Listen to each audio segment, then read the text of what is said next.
Okay, if you just look at me when you talk, it'd be great. Callum, you're the coach for the Cricket Italian team at the Under-17 Division 2 in Denmark. What type of training and planning have you been doing over the past month or so leading up to the tournament? Well, let's say the first preparation for the tournament has been just make sure that the domestic competition was finished. The Under-17 domestic one was finished before the tournament, so actually we could have a look at all the players. And then what we did, we made a camp for 18 players. We had them for 2 days training in Bologna, in one of the grounds that was built up for the World Cricket League Division 3 in 2010. And we had them doing obviously usual stuff as training, fielding, batting and bowling, and focusing on actually what levels that we expect them to perform at this level. And that's pretty much it.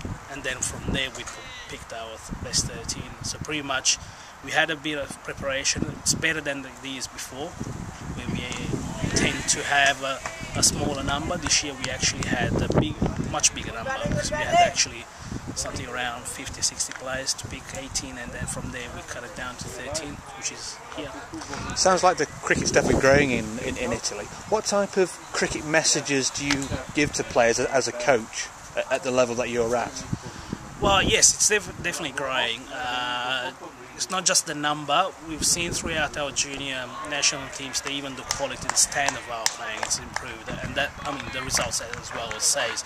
10 years back, we always end up like last, well, second last. Now we don't win every time, but at least we finish in the top 3. So that would say probably it starts getting better, and the other countries not really growing. But I mean, it's a positive for us.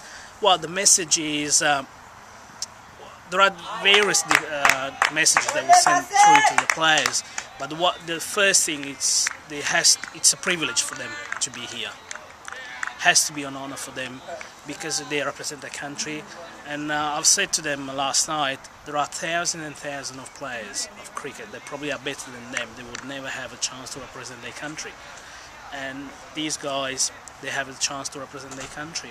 So, I mean, that's the first privilege they should think of. As a coach, you're level 3 coach at the moment, which is great to see how you're developing as an individual. What type of things do you look for in cricketers, and how would you go about looking at what type of talent they have, and how would you go about developing them as players and also as people? Well, we don't, as national team coaches, but just not myself, but Joe, I mean, the bunch of coaches that work with the national teams, we don't have much time to spend with them because, I mean, for the financial side, we don't have much money to invest.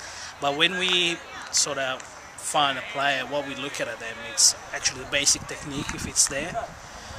It's hard to create a technique from zero when you work with them like probably a week every year. So what we want is the team coaches, the club coaches, work on their basic techniques, and then once that has been established, we try to actually develop that technique into the standards that be required at this international level.